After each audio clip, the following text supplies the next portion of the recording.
Hello guys, welcome to my channel Explorer Harry. जैसा कि आप जानते हैं 2023 में बहुत बड़ी बाढ़ मनाली में आई थी, तो इस बारी उस बाढ़ का भी रिकॉर्ड टूट चुका है। अभी हम हैं मनाली में और जहाँ जहाँ डैमेज हो रखा है वहाँ वहाँ आपको दिखाएंगे। लकीली जान माल की हानि बहुत कम हुई है, बट गाड़ियाँ बहुत जा चुकी हैं। तो आइए लेट अस सी क्या क्या डैमेज हुआ है। अगर बारिश की बात करें तो लगभग 1.5 हफ्ते से लगातार मनाली में बारिश हो रही थी, जिसका ऑलरेडी अनुमान लगाया जा चुका था कि कुछ ना कुछ यहाँ पे इस बारी भी तबाही होने वाली है। बट इतनी ज़्यादा तबाही होगी किसी ने भी नहीं सोचा था।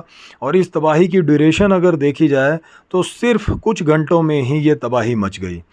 26 अगस्त की सुबह से इस तबाही की शुरुआत हुई, जहाँ पे भांग इलाके में शेरे पंजाब रेस्टोरेंट और कंप्लीट उसी लेन की लगभग 5 से 6 बिल्डिंग को सुबह सुबह ही फ्लड लेके चला गया। वहीं पे दोपहर तक होते होते काफ़ी ज़्यादा रोड्स के हिस्से टूट चुके थे, बह चुके थे। शाम होते होते तो ऐसा नज़ारा मनाली में आज तक किसी ने नहीं देखा था। आप ये देख सकते हैं, ये मॉल रोड के आसपास का एरिया है। यहाँ पे कंप्लीट हाईवे ख़त्म हो चुका है। ये पुल लकीली नहीं गए हैं, जबकि ओल्ड ये लोहे के जो पुल थे इनके जाने की कंप्लीट पॉसिबिलिटी थी। ये आप देख रहे हैं नगर हाईवे, यहाँ पे भी बहुत बड़ा डैमेज देखने को मिला।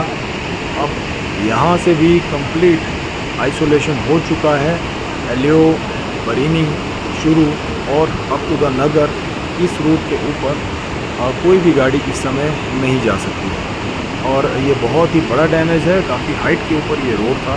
यहाँ से नीचे की तरफ तो पूरा का पूरा पहाड़ साफ हो चुका है। हालांकि वो लोग थोड़ा वॉक करके जा रहे हैं साइड से, बट अपने रिस्क के ऊपर है। वन विहार के नज़दीक का ये इलाका, या ये एक कंप्लीट हाईवे था, मेन हाईवे था। इसे राइट बैंक रोड भी कहा जाता था। और यहाँ से वॉल्वो बस स्टैंड महज कुछ ही मीटर की दूरी के ऊपर है। ये पूरा का पूरा साफ़ हो चुका है। पुलिस ने जगह जगह बैरिकेड्स लगा रखे हैं, लोगों को चेतावनियां दी जा रही हैं, बट लोग अपने रिस्क के ऊपर जा रहे हैं, क्योंकि सिर्फ बारिश के दौरान, बाढ़ के दौरान ही डैमेज का खतरा नहीं रहता है। जैसे ही मौसम साफ़ होता है, हल्का फुल्का धूप होता है, वातावरण में नमी कम होती है, तब भी काफ़ी ज़्यादा स्लाइड देखने को मिलता है।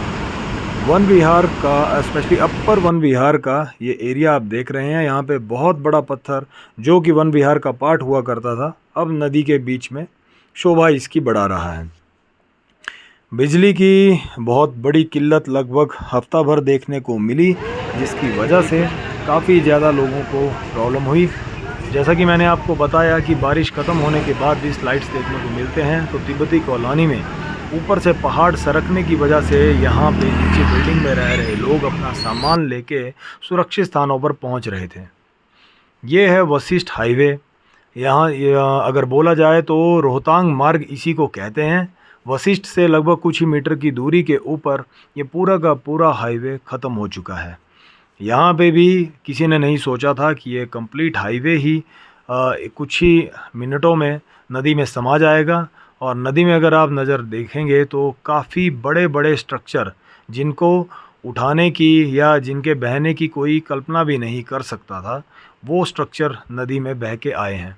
ये लोग सुरक्षित स्थानों पे अपना सामान लेके जाते हुए, और काफ़ी ज़्यादा जो लोकल निवासी हैं वो यहाँ पे देख रहे हैं, क्योंकि यहाँ पे ऊपर से स्लाइड जो आ रहा है वो पीछे की बिल्डिंगों को भी भारी नुकसान पहुँचा सकता है। लोग मायूसी के साथ इस समय मनाली में बैठे हुए हैं। रीज़न ये है कि जिन लोगों का day to day daily basis का काम था, उन लोगों के लिए बहुत दिक्कत है। स्पेशली जो लेबर क्लास हो गई या दूसरे दिहाड़ी वर्ग मज़दूर जो कि कंस्ट्रक्शन से रिलेटेड थे, उनके लिए बहुत भारी दिक्कत हो चुकी है, क्योंकि साइट्स पे काम रुक चुका है और इन लोगों की रोजी रोटी की भारी समस्या देखने में आ चुकी है। अभी आप देख रहे हैं मेन राइट बैंक हाईवे, जो कि मनाली से पतली कूहल से कुल्लू, वहाँ से मंडी के लिए ये एक मेन रास्ता था। अब इस रास्ते का क्या हाल है वो आप सामने ही देख रहे हैं।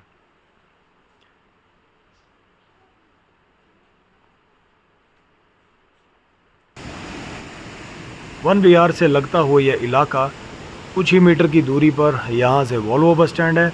जहां पर लगभग 500 के करीब वॉल्वो बसेस खड़ी होती थी और सीज़न में काफ़ी ज़्यादा टूरिस्ट इन्हीं के थ्रू मनाली में आते थे। जेसीबी जैसे हैवी स्ट्रक्चर भी, हैवी मशीनरी भी नदी के पानी में पत्ते की तरह बह के आई और जहाँ पे सेटल हो सकती थी वहाँ सेटल हो गई। अभी हिमाचल की मान्यताओं के अनुसार देवी देवताओं का बहुत बड़ा प्रकोप इस समय हिमाचल के ऊपर है। उसका बहुत बड़ा रीजन जो देव सभाओं के आयोजन के बाद निकल के आया है, देववाणी के द्वारा जो बताया गया है, वो ये है कि जितना भी देव स्थान है वहाँ की पवित्रता का ज़रा भी ध्यान नहीं रखा जा रहा है। लोग सिर्फ टूरिस्ट पॉइंट ऑफ व्यू से यहाँ घूमने की दृष्टि से आते हैं। आस्था का बहुत ही कम लोगों के दिल में एक प्रभाव है, जिसकी वजह से देव स्थानों पर गंदगी फैलना, देव नियमों का पालन नहीं होना, वो एक बहुत बड़ा कारण है देवताओं के प्रकोप का, जो इस समय लोगों को देखने को मिला है। सो गाइज़, ये था 27 अगस्त का कवरेज। अभी बारिश यहाँ पे मनाली में चालू है और आपको जल्दी ही बताते रहेंगे current situation of Manali. Till that, God bless all and please like, share and subscribe my channel. Thank you.